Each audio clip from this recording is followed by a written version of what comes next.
Magandang hapon po sa ating mga viewers, Luzon, Visayas at Mindanao, lalong-lalo na po sa ating mga user ng ating original Cleo Plus Face and Body Bar Soap for lighter, younger, and clearer skin, a product of Rich Beauty.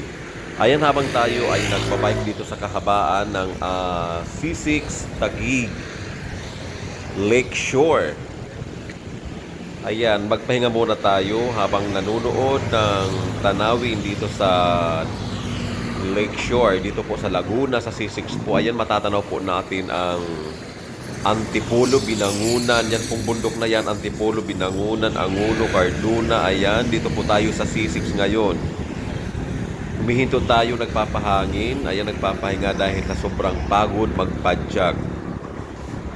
Ayan, maraming nakatambay dito. Alam ko, every morning, every afternoon po, napakaraming nag-jogging dito, nagbabike.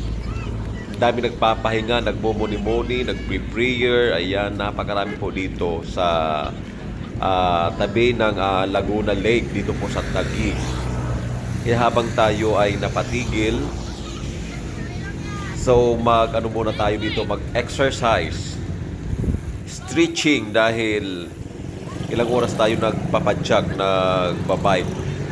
So kailangan nating stretching para at least ma-relax ang ating mga legs habang tayo ay nag-exercise. Ayan, napakagandang tanawin po. Ayan, yan si Junjun. Marami pong nag-exercise dito. Ayan, yan pong C6 road. Ayan, dami po nagbabike dyan. Ayan, sa kanan, yan po ang papuntang Taytay. Sa kaliwa, yan po papuntang Bikutan. And usually, andito na tayo sa Bikutan. Ayan, sa mga gustong kumain dyan, sa mga andito po sa C6 ngayon, napakasarap kumain po dyan sa Mark Inasal na matatagpuan po dyan sa Highway 2000, Sitio Siwang.